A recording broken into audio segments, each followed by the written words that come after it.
Well, again, thank you guys all for being here this evening. It's really great to see and meet so many of you for the first time, and many of you for second and third times.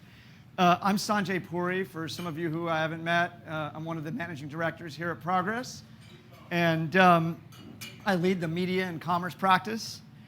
We're delighted to have you all here this evening. Particularly in this Zoom era, you know, it's so wonderful to have everybody back together again, side by side, having meetings. Yeah, give yourself a hand. It feels really good. And I guess, you know, part of it is the free meal tonight for the great turnout, and part of it may be the fact that you're all tired of having the same conversation at home night after night, but who knows? Anyhow, you know, I do want to make a few introductions for some of our Progress team because we really are a family here at Progress. And first and foremost, Nick McShane, the founder of Progress and senior managing director.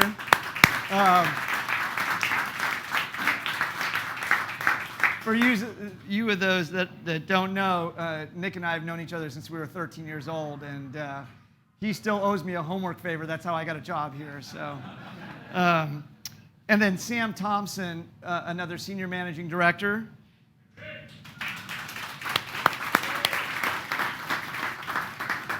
One of my fellow MDs, Brett Brasse.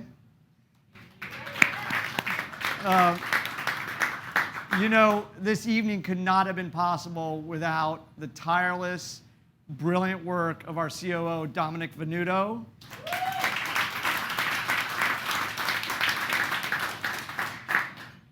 Who really is such a great addition to the firm over the last years. And Beth Lind is also here. She leads our Executive in Residence program. It's really a treat to meet her in person for the first time.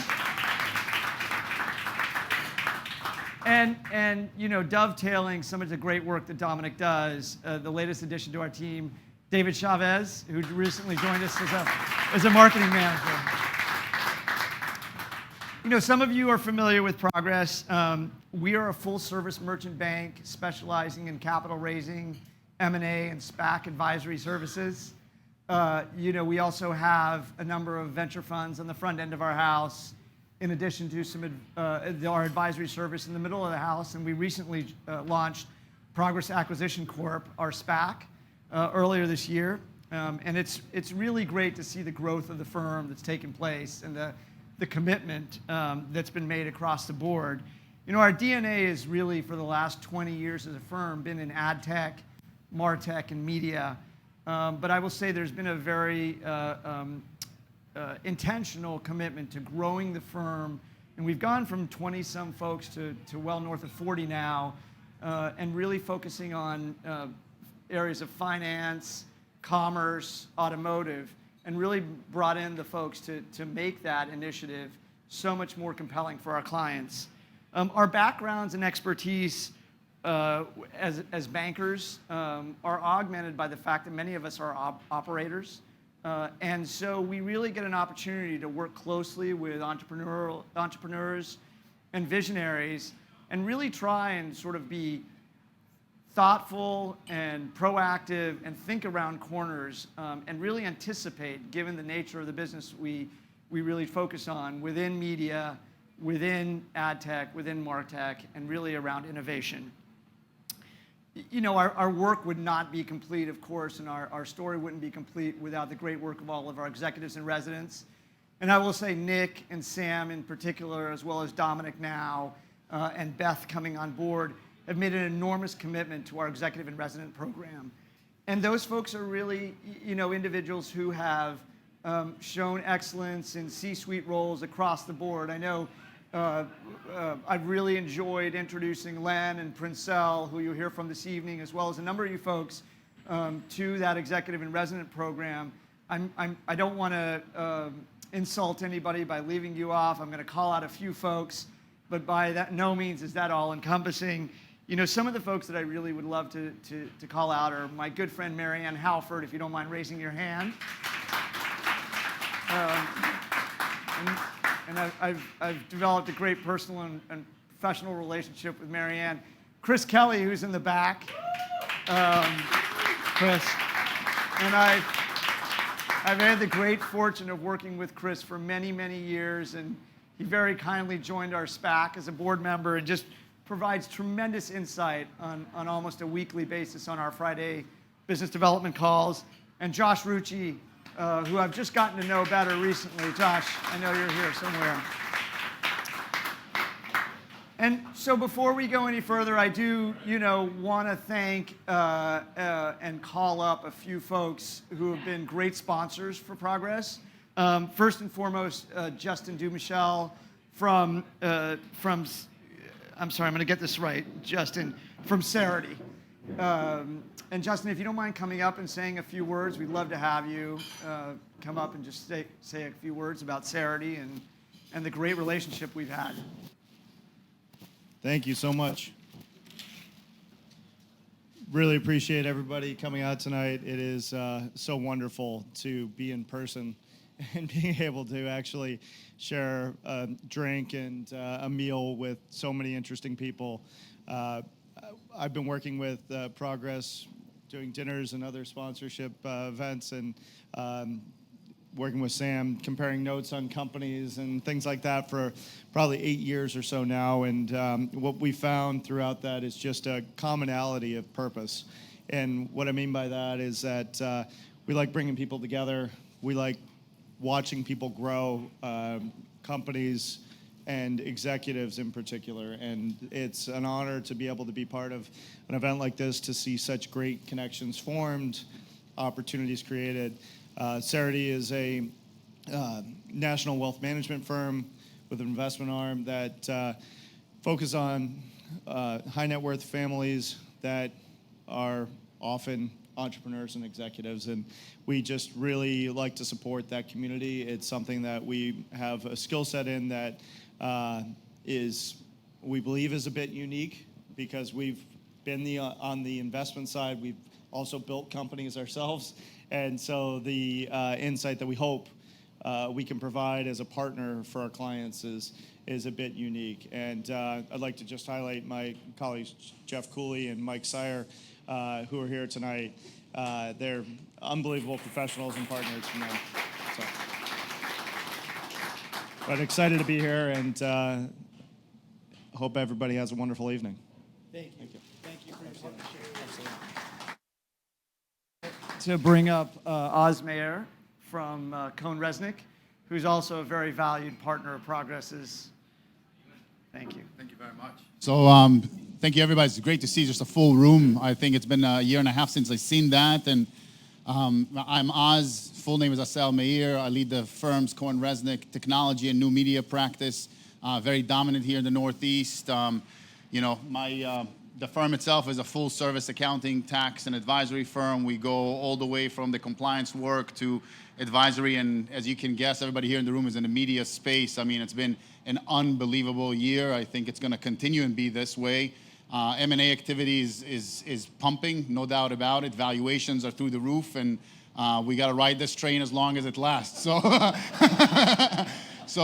thank you very much for inviting us and collaborating on this. For your partnership. Yeah. Okay, and appreciate that. And so I want to move on to the topic of this evening, which is what it takes to build a next generation media brand. Progress has had a fantastic year in the media space. We've done 12 transactions, that's one a month. 10 of those have been focused around outside, led by Sam Thompson. And yeah, kudos. And we've really been a partner for outside in helping take a small niche print publication company and grow it through our advisory services to a $250 million a year revenue company that is a significant digital media platform. And as I think about our engagement roster, we're thrilled and grateful to be representing Anthem and Black News Channel, amongst a number of others, and in a series of M&A efforts. And you'll hear from those CEOs this evening around what it takes to build a next generation media brand. At the macro level, it hasn't gone, I'm sure, unnoticed by many of you around the fact that we've had a voluminous year in media. 410 transactions worth $83 billion. Obviously, half of that, as my friend Andrew Slavin in the other room can attest to, has been covered by the fact that AT&T spun off Warner Media in a $43 billion merger with Discovery. Verizon sold AOL and Yahoo to Apollo for $5 billion. Recently, Amazon contributed to that number with their acquisition of MGM. And most recently, in the last couple of weeks, IAC picked up Scripps for $2.7 billion. And so it's very clear that scale, content, infrastructure, and technology advantages, combined with changing behaviors in how people receive, consume, and share content, are challenging the traditional notion of what a media company really should be. I do want to put up a couple slides just to set the tone for the evening. I know this slide might seem a little basic, but the point is really that we're rapidly headed to a world dominated by streaming TV. And we've had this conversation internally and with many of you, and I think one thing you will hear this evening, especially from Len and Princell, is we've had so many great learnings from years past around legacy cable and linear, around lifetime value of a subscriber, around churn, around how do you keep a consumer engaged, because ultimately that's the golden chalice that everybody is striving for. And if we could go to the next slide, please. It's no surprise that CTV, connected TV, has driven an enormous increase in spend around the ad tech environment. And just look at the stock price of the Trade Desk, right, over the last year. It's seen a meteoric rise on the back of their commitment to connected TVs. Next slide, please.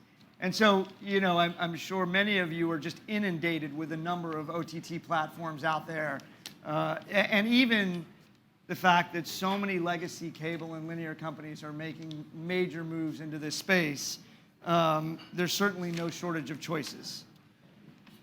So without further ado, you've heard enough from me. Who you really came to hear from are our three distinguished panelists, and I'm really thrilled and grateful to welcome up Leonard Asper, who is the founder and CEO of Anthem, Princell Haer, the CEO of Black News Channel, and Nancy Pingatore, the CEO of Players Media. If you guys don't mind coming up.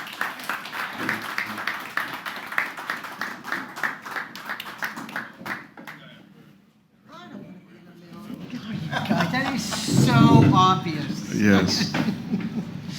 Put the girl in the middle. How My high mic's school of on, us. right? My mic's on?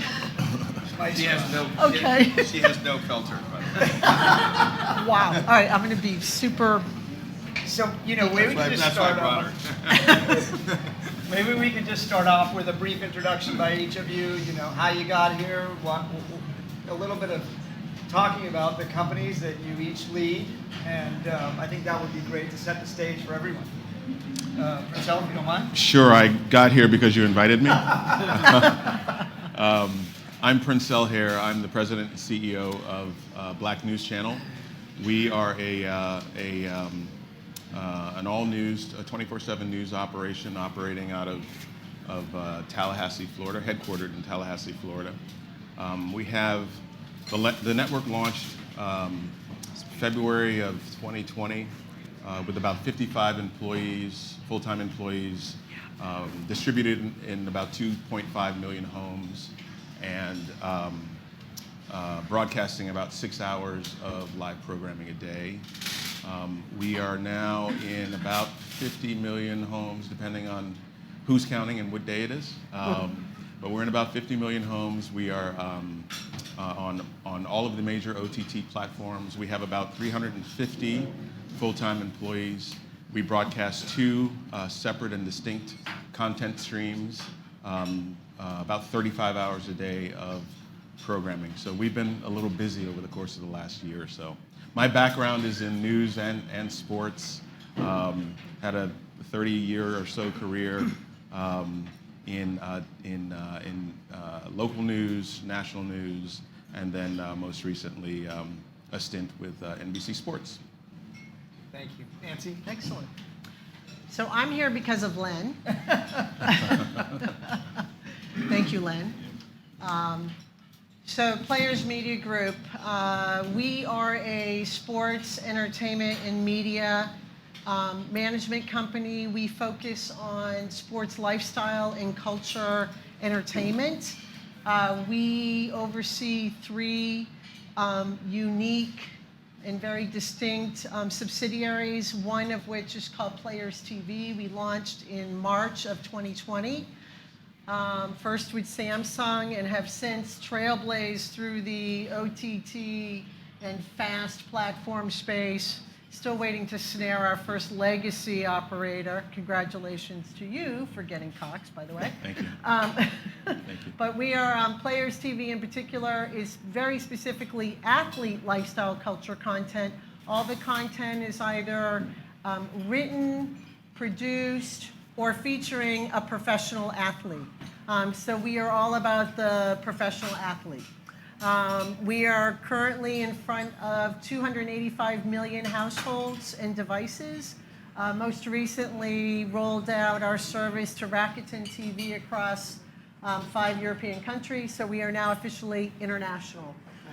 Second subsidiary is called ProClass. ProClass is a virtual training platform where we take a deep dive with the professional athletes that are associated with our organization in doing highly comprehensive professional training videos. And we have 6 different channels that we're going to be launching. We just rolled out Basketball Channel. It's super high quality. Think of it as the masterclass of sports training. So we did a soft launch in June, and we went to market with Basketball Channel under ProClass. Our third subsidiary, I'm going to withhold the name for the moment because we're going to be doing a soft launch mid-November, but it is a direct-to-consumer premium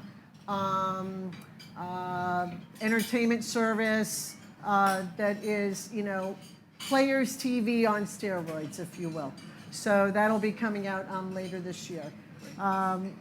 I'm 30 years in the cable television and broadband space. And yeah, I love my company and what we're doing. And Len, incidentally, Anthem Sports, Sports and Entertainment happens to be a very strategic partner of ours and also an investor in our company early on, seed round. Was I not supposed to say that? That's okay, actually. Okay. No, because I'm no. On to you. No, I'm no dummy. If someone's got a better idea, I'm all over it. Hey, spread your bets, right? So why am I here? I'm paying them a monthly fee. That's a starting point. And secondly, because they've been. I have to say, I was not paid to say what I'm about to say, but this is probably. Not probably, but the best media investment bank I've ever dealt with in a 30-year media career. And I'm not doing the awe thing, but yes. And I will tell you why. You mentioned your operators and your corporate, your M&A guy people, but your operators. So it's a much higher level conversation. You're not just about this deal or the next deal. You do really believe in a long-term relationship. People say it, but they actually, I believe it with you. And your executive in residence program has been the most incredible thing for Anthem, and thank you. Like, honestly, would Chris Kelly take my call? No. Maybe he would, but no. But it's just given us access to a number of people and that have helped our business. Quite frankly, the Tom Morgans and Mary Ann's been on the phone a few times, and the number of people you've introduced us to have been very helpful. So yes, so we're you guys have been a class act to work with, and I really appreciate Ed Nordholm, the president, Nero Merchant, really a phenomenal management team. Frank Tanky, the whole team at Anthem has been world class, as has PNC. Hopefully, I'm going to sign Nancy up as a client as well. At some point. Exactly. That's the game going. We're going. But We'll talk. But Anthem is just very quickly a parent company, a holding company from multiple brands. We really go after what we call the tribe. We're very focused on passionate communities. So we have a number of channels, and of course the word channel is very sort of almost archaic today, but it really means, we're cable channels, we're fast channels, we're YouTube channels, we're social media channels, but all based on different, on the very specific brands. So we have a fight vertical, combat sports, where we own the channel and we own the content. We have an Impact Wrestling promotion we own called Impact Wrestling, and a women's MMA promotion we own. So everywhere we go, we try to own the content that underlies the channels. So we have a fight channel, but we have fight content. We have a sports wagering channel called Game Plus. We have a game show channel called Game TV. We have we were very invested in the hunting and fishing space with a channel called Pursuit Network, which is a very similar and competitive channel to the Outdoor Channel. And Sportsman, 40 million homes in the U.S. And more recently, we acquired Access TV and really entered the music space. So we're very, very invested in music content and, again, taking a cable channel but also building a digital subversion of those and multiple digital subversions. As you know, it's a lot easier to break out into different sort of subcategories on digital. So we also, with that, came a movie channel. We didn't decide to invest in the movie channel space, but Mark Cuban decided to start HDNet Movies before he started Access TV, and that's the sister channel. But we actually find being in the movie channel business is very good, and Mark Cuban was very shrewd in doing that because those channels are quite valuable to MVPD operators. Having a big library of movie titles is a very good thing to have. We're very focused on owning IP, though. We're taking all those channels and using them basically as financing vehicles to own content. So everything we produce is owned. We don't license anymore. We just own stuff, and we own about a 6,000-hour library of content now across all channels. So comedy, movies, documentaries, sports content, and that's what we're very focused on. You'll see one of the mandates, the reason we hired Progress Partners is to find us a major content vehicle to keep continuing to pivot our company into IP ownership, and they have discovered that they've found a vehicle. We're hopefully closing in about 15 days on that deal, and you'll see us announce a new transaction. And they're going to do quite well, and they should host a very expensive dinner. So good for you, Sanjay. Thank you. So Adversa. Adversa, yes. No, that's great, Glenn, and thank you all. I want to jump in with a few questions, and I obviously want to let the audience also interact because we have so many great attendees here this evening with such depth of knowledge and expertise in the space. But, media consumption and viewing patterns among audiences have materially shifted over the last 24 months. And I'm going to pose this question to Princell because we spent so much time together talking about the launch of BNC Plus, and which is going to be your subscription platform. And maybe you can share with folks, how do you think about that statement? How do you think about evolving consumption patterns and catering to a very sort of demographically differentiated audience? And I think it also, if you don't mind weaving into that answer, how do you think about it domestically versus internationally? Sure. This is an ongoing movement that's been happening over the course of the last 4 or 5 years with this migration to the various OTT platforms. When we launched the network, or when I came on board in July of last year, one of the things that we did consider was really going away from the linear network and just establishing a streaming network for news. We didn't do that because of a couple of things. One is the lion's share of the revenue is still tied up in linear, and two is the lion's share of the viewing is still tied up in linear. It's shifting, but it's not shifting as quickly as some people would have you believe. We are looking at BNC Plus as a content offering that really gives the audience something more than just news. Our current content streams, BNC Truth, we call it, which is our linear platform, it's targeted to African Americans 25 to 54. We have a separate and distinct OTT product that's called BNC Go, and it's targeted to African Americans 18 to 34. One of the things that came out pretty loud and clear in some research that we did last fall is that the next largest group that's interested in Black music, Black culture, Black news are white progressives 18 to 34. So I really believe that the BNC Go product is going to be a very inclusive product.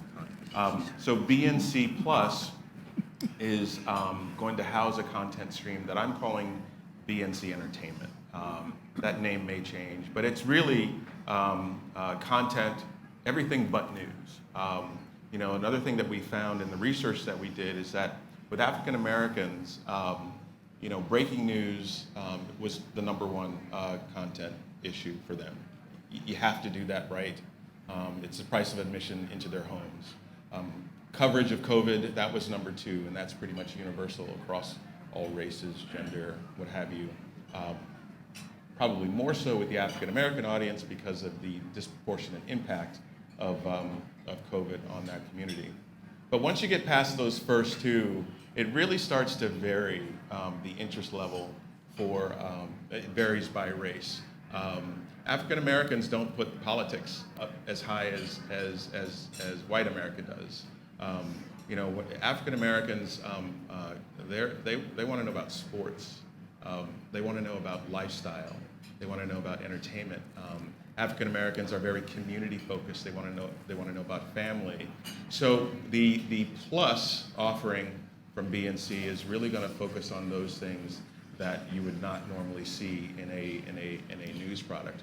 And as for the international component, we've seen in our research that there's a very healthy interest for what's happening here in Black America. That interest is in Africa, especially the English-speaking African countries like South Africa, Nigeria. There's interest in the Caribbean. There's interest with the British Blacks about what's happening here in Black America.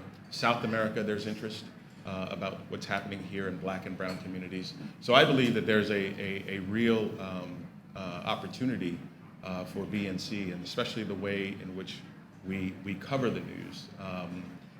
People always ask me, are you guys left-leaning or are you right-leaning? And my response is we're not left or right, we lean Black.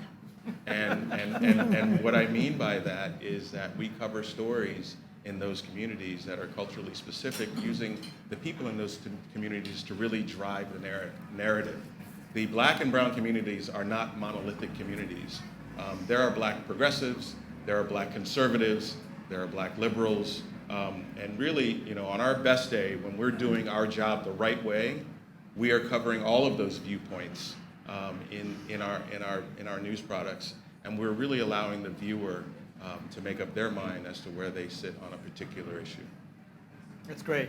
Thank you. That was such a wonderfully thoughtful response. I mean, Nancy and Len, I want to give you a chance to also respond. I mean, Nancy, I'm just getting to know you a little bit better, but from your description of your business, obviously, some of the very same characteristics apply to how you think about the growth of your business. And I know Len has some very distinct thoughts that he shared with me over the few days, but if you don't mind sort of kind of sharing your thoughts there, it'd be much appreciated. Yeah, absolutely. Well, one of the really big advantages that we have at Players Media Group in terms of appealing to certain audiences or demographics is because we are sports lifestyle and culture, athlete lifestyle and culture, there is no specific demographic per se, right? There are kids up to very senior aged individuals of all races, all cultures that just love sports and they love their athletes. So we have pretty much, our audience is everybody essentially. Anybody that loves sports loves Players Media Group. That is what we, go for. And the fact that we are an organization that is built by and for professional athletes, what I, want to add to my earlier comment is that a good portion of our organization is owned by professional athletes. We have over 50 athletes associated with our organization that are check writers, content creators, and marketing ambassadors for our company. Many of them are on our cap table. We aspire to have, almost half of our organization owned by professional athletes currently, and there's no reporters in here taking this, right? Like this is all. This is So, the cone of silence. Cone of silence. So, almost 30% of our organization right now, is made up of professional athletes on our cap table. So without them, we don't have a company, because we focus entirely on their interests, their passions. We built a platform for them to be able to explore their creative interests, to maybe create a legacy, to add to their investment portfolio, but it's for them to do it as they want and wish, and to showcase themselves differently, from competition outside outside of their uniforms, so to speak. So our company is really truly about the collective, and it's the collective that ultimately owns the fan. It's no disrespect to Chris Kelly, who I haven't met yet, and I hope to this evening. But you will. But don't hate me for this. But really, athletes are so tremendously influential that they really have tremendous, control of the fan, right? They have tens of millions of social media followers. And look, it's smart for us as a business to, incorporate them into our plan and to work closely with them, because what comes in tow is their social media reach. Yeah. So they help build audiences, they help promote original production content that we collaborate with them on. So it's really about them. We're just here to create a central destination for all things athlete lifestyle culture, all things sports lifestyle culture. We want to own that category, but create a place where an athlete can come to, and they own their IP, they control their narrative, they can explore new content, creative horizons, and that's ultimately what we're about. So our audiences are vast. Like there's no Yeah, and There's they're no broad, barrier. right? And they span far outside the U.S. absolutely, it's global. Yeah, yeah. I mean, basketball is huge internationally.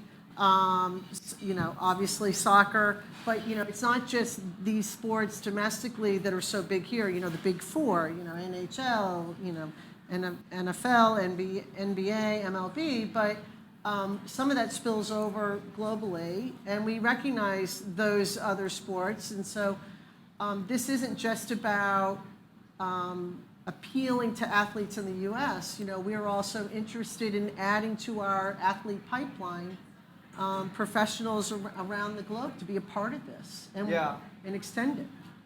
And Len, you guys have taken a very differentiated approach, and I think it's been really interesting. And maybe you could just talk a little bit about how you really deepened your focus on sort of I'm not going to do this service, but the fight vertical, right? Between Impact and the Fight Network, and then, but really with Invicta, you really made what seems to be sort of a catalytic change to your business, which really could be interesting as we come out of COVID. I think it's a hugely underappreciated asset in your portfolio, and then you have, so many of these other great options within your portfolio of assets. I mean, maybe you talk a little bit about that in the same vein as Princell and Nancy have, because it's really interesting with the passionate audiences that you appeal to. People think about UFC or WWE, but there's so much more out there that you guys appeal to that I think is still under the surface and about to bubble up.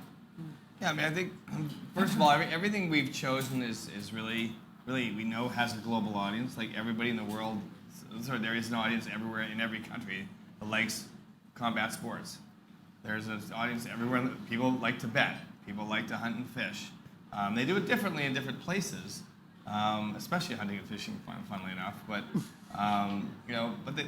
but everything we like. It's funny, as a Canadian, we never decided to do the hockey network, right? Because 5 countries play hockey, so right, not everybody plays hockey. So it's very important that every time we think of a brand, and every time we think about the next vertical we're going to go into, it's got to be something that's done everywhere in the world. And even if it's not done by everybody everywhere in the world, like not everybody loves fight content, but there's a passionate audience about fight content everywhere in the world. Or gaming, or game shows, or music. And so, Invicto, you mentioned Invicto, I'll just speak briefly about it. I mean, I get really teary-eyed almost, like, because the idea I'm just going to say a term that's probably politically incorrect, but of girl power, of women standing up for themselves and not just being part of the, just not being taken advantage of is very important. Like, I think it's a socially important movement that we are involved with. And Shannon Knapp, who founded it, is on, that's what the connection was with her, about how we take this and brand, and yes, it's good for business, but it's going to do good too. It's the fighters in Invicta are a lot of them come from tough backgrounds, and I'm just really excited to change the world. Empowerment is so Yeah. it's so important as a theme Yeah. in media Yeah. across so many different genres, right? Whether it's Black News Channel, whether it's I'm sure Nancy is gonna. Yeah. I just was listening to Nancy earlier about, hey, Yeah. I hired 4 women, and it's Yeah. like, and the fact that you own Invicta, I think. Whether it's become topical or the Yeah. topic du jour, it's so important Yeah. to not just for the bottom line, which it is, but just to Yeah. appeal to a broad audience, right? But I mean, if you're doing some in business that you think is actually good, like that gets more fired up than just making money. Like that's great, but like the 3 of us are all doing something we actually really believe in as a cause.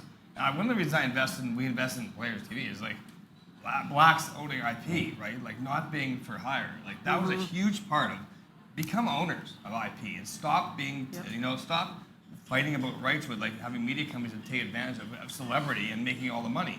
That was a big part of why I liked what they were doing. Yep. But Invicta's another version of that. But in the end, I think it's important that that in international, just switching to just content generally, you really have to try to do things that have international appeal. And I know Impact Wrestling, for example, what excited us about that. The second biggest market for Impact Wrestling is India.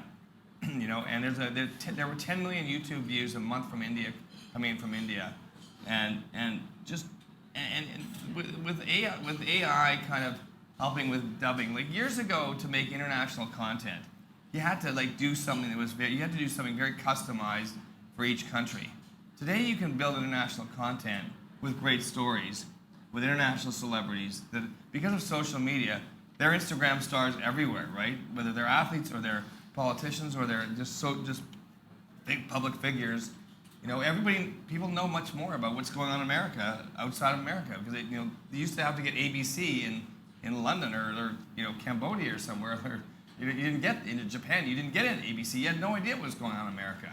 But now everything that's going on in America is known to the world, and people are following America. So this channel, Parcells Guide, is global. Obviously, your athletes are global figures, and most of our content, whether it's musicians, it could be the Eagles, it could be, it could be an Impact Wrestling star, it could be an Invicta fighter, it could be, a person who's covering betting, all kinds of betting, from football, like literally, like not soccer, but real football.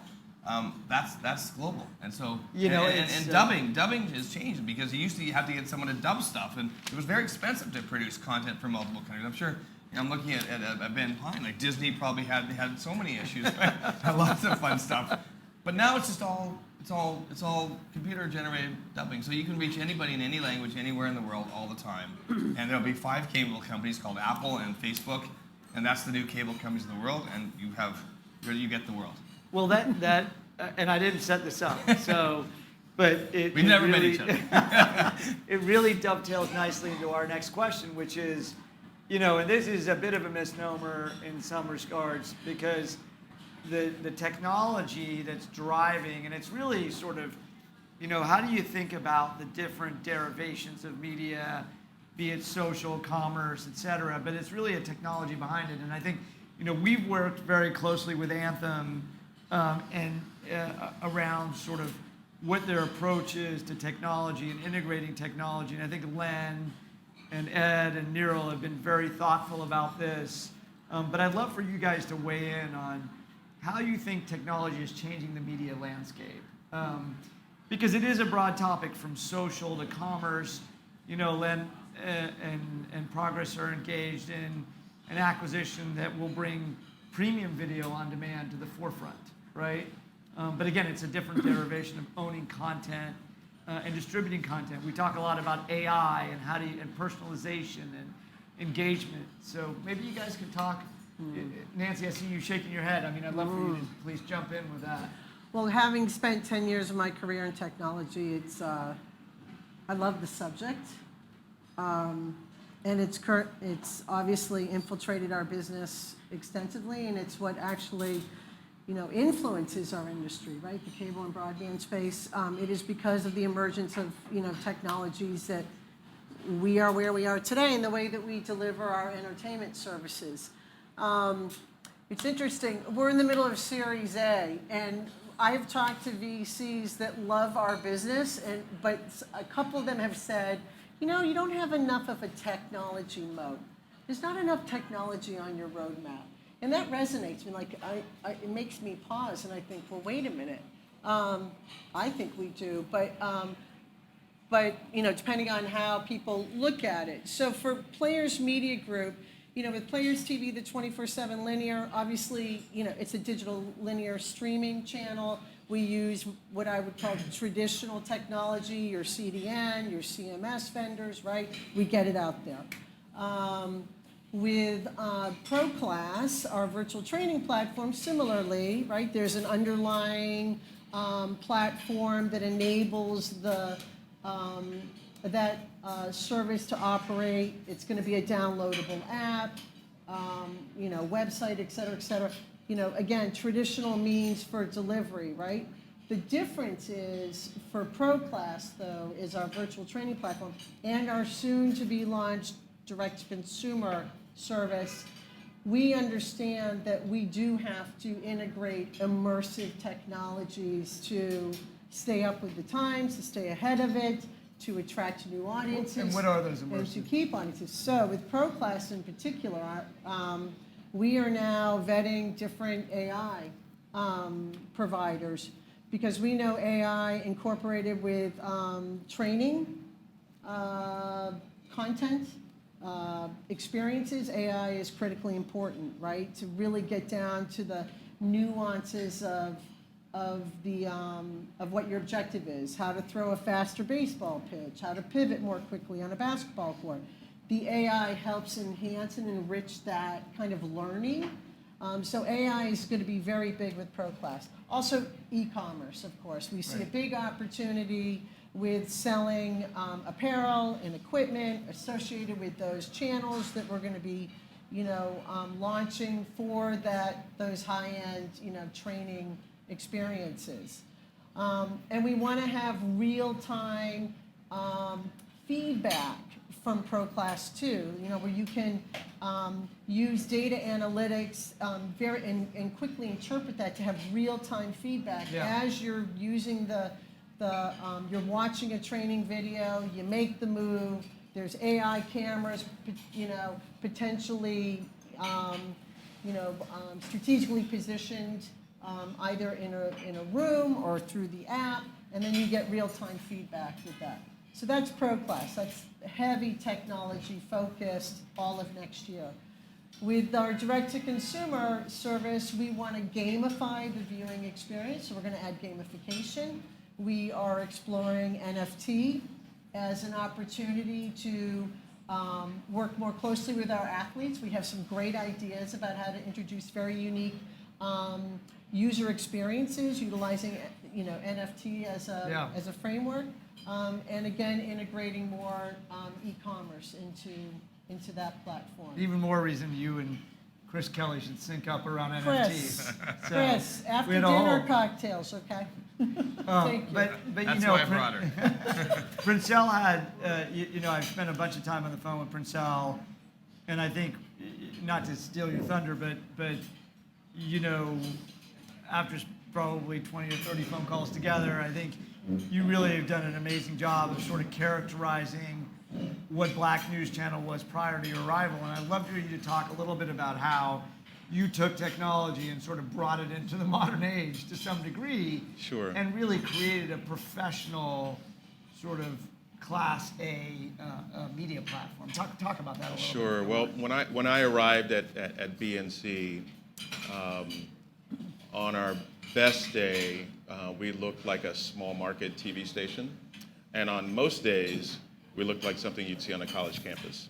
The product just wasn't very good, and so when I came in, I kind of attacked the business on several different pillars simultaneously: distribution, sales, content, and brand.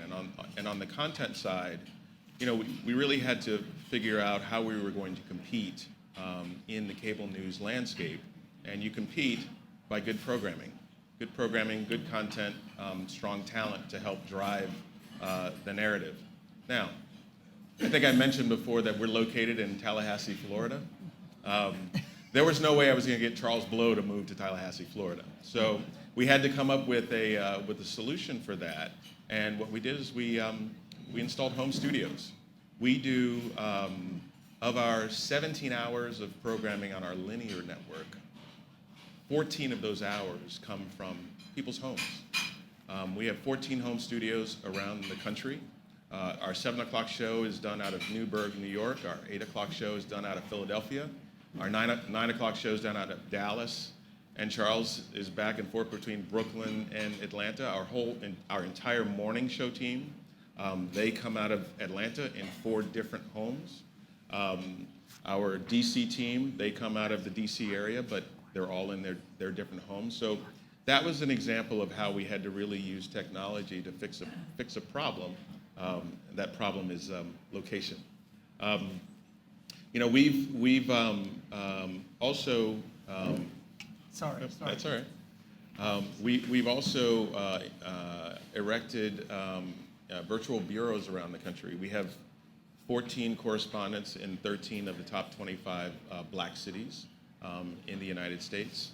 Those correspondents originate stories from those cities every day through live view technology. If you had told me 5 years ago that you're going to have 13 correspondents across the country and you didn't have to buy 13 satellite trucks, I would have said you're crazy. But the technology has improved to such a degree that we don't have to do that. So for us, I kind of look at the technology in 2 different ways. I try and simplify it a little bit. I went to public school, so I have to simplify things a little bit. For us, the technology has allowed the consumer to consume what they want, when they want, on whatever platform they want. The great thing about what I do is that there are 2 things that are DVR proof. One is live sports. Mm-hmm. You want to watch the game, you want to watch the game when it's on, right? And then the other is live news. And I think what technology has done with live sports is it's enhanced the viewing experience. What's the next yellow line? It's the pylon camera. It's the drone camera that's now in the field. And we're doing the same thing in news. How can we take a story and use technology to help tell the story in a better way that the consumer can absorb? That's great. That's great. Thank you. I mean, it's an interesting perspective because you're effectively reimagining, rebuilding a whole media platform and sort of starting with a clean slate. And I've really enjoyed sort of listening to how you're architecting that, not only from a personnel standpoint, but from a technology standpoint. And Lynn, I'd love for you just to share a couple minutes on, we talked a little bit about PVOD, but you're always sort of espousing around how the ownership of content, and I often get some great insights from Nirul around all the great return on investment you guys have realized from your ad tech business. And I think there's going to be a real sort of, at some point, confluence of a number of these trends that you're seeing and building. And maybe you could just talk about a little bit about how you think about the road forward on technology for Anthem. Well, I think there are two parts of this. And by the way, ditto to everything you're saying. I mean, great coverage of the landscape on production technology and content creation. That's all changed so much for the better. But the advertising side is an important piece of this puzzle, and it's just gotten fantastic for content creators and channel owners, because you went from a world where obviously the old adage of the throwing 50% of your money away and not knowing where who's watching, no data and everything. The ad world it's getting so efficient. It's becoming like a stock market. It's a programmatic marketplace. There's just getting to be better technology everywhere. And one comment I always make is never bet against Madison Avenue. If SVOD tries to get rid of them and shrinking audiences, subscription models, but guess what? Fast comes along, fast channels, AVOD comes along, and that is that the CPMs have gone like this, or like this, I guess, for you guys, in the AVOD fast world. So you've got these highly efficient advertising models that have come out of the world, out of the creation of the OTT platforms, where advertisers are getting pure data, they're getting big data, they're getting predictive yield management models, they are getting so much better post-campaign models. They're able to adjust campaigns in the middle of campaigns to see what's working, what's not working. So they are, and then guess what? CPMs are going up because the value of the eyeball is so well known. I mean, the specifics of the eyeball are so well known. So it's not 25 to 54 on Nielsen. But even Nielsen, to be fair, is also changing themselves and morphing themselves to become better. And frankly, the next thing that's probably going to finally come is addressable advertising on cable, on traditional linear television, and that's another frontier that Nielsen is going to crack. So it's been around, it's been talked about for 10, 15, 20 years, but I'm pretty convinced it's here. And you see all these deals between Roku and Nielsen about data sharing and sort of spinning off assets into the best possible. Roku sort of took some stuff off Nielsen. So there's a whole underworld going on in ad community that is creating great revenue opportunities for content creators. So you can have a channel with limited viewing that it doesn't have to have 8 million viewers like a cable channel has to have, but you basically make money while you sleep. And it takes the YouTube model of that $1 per thousand, that $1 CPM. You've got $35 CPMs on the Plutos and the Tubies, and we're 20 moving to 25, moving to 30, moving to 35. That's a huge thing for the niche content creators of the world. Mm-hmm. And then it's going to come to cable. Yeah, no, that's amazing insight. So I want to give everybody a chance to eat. I want to do one quick lightning round. This may be a little controversial. I don't want to hurt anybody's feelings, but we have three sort of really thoughtful leaders up here, and we've had this amazing changing landscape. I mean, all of you guys are well aware of it. We're inevitably going to have winners and losers, and I'd love to just hear from each one of these folks. Put a little bit of your political correctness aside, and let us know who's in the left column and the right column of winners and losers for a minute in your own personal opinion. Winners. Winners. All three like it. Exactly.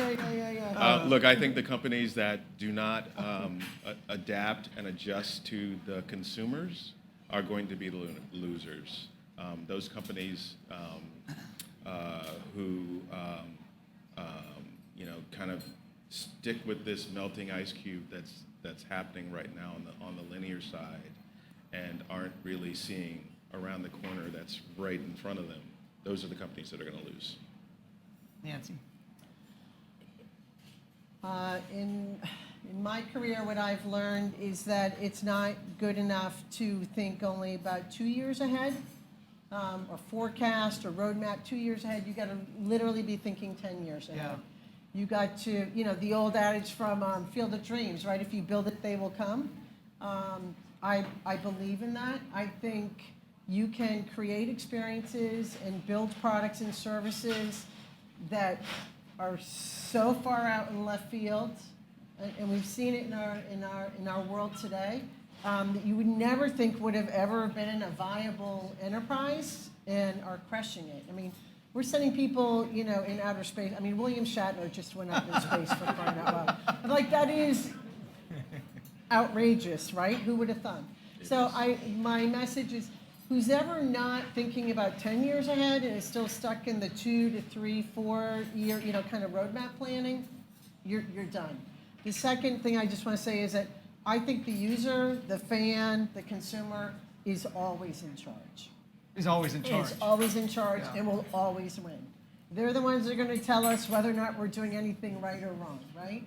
So, yeah. Lynn? This wasn't on the script, so you surprised no surprise question. Sorry, I know you can think on your feet There's fast. two parts, I guess I would say. Those who don't understand the value of relationships and try to create these, think that we're not competitors anymore. Like, probably from this night, there's going to be a show that's created. Might first window on Princel's channel, might second window, I don't even care about a third window. We're all going to play it. We're going to play it on linear. We're going to play it on digital, and it's going to keep going and keep going. And who cares who wins? We're all going to make money because we don't have to be exclusive. And there's no NBC like Thursday night beating CBS Thursday night in 1985 anymore. It is just you put your content everywhere. You share.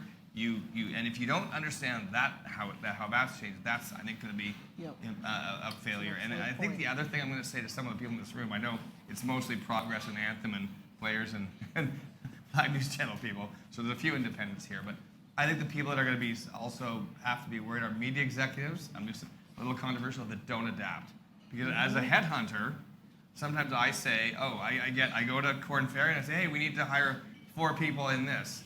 And, 4 new media executives, and said, well, this guy worked at Turner, she worked at Viacom, he worked at at Turner, blah blah blah.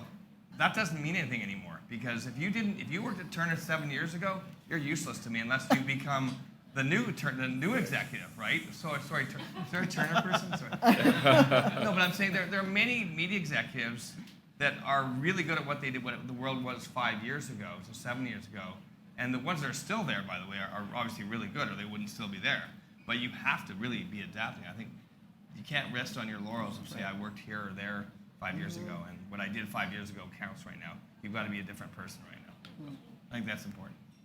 Great. Listen, I just want to Sorry. thank everybody wholeheartedly for your attention. I want to thank our panelists for such a great conversation. Thank you. Nice job. Nancy, thank you so much. Len, Enjoyed it. Thanks, man. thank It's you great. very Thank you. much. All right, Enjoy your meal. Thanks for having please. us. Thank you. Thank you, Progress.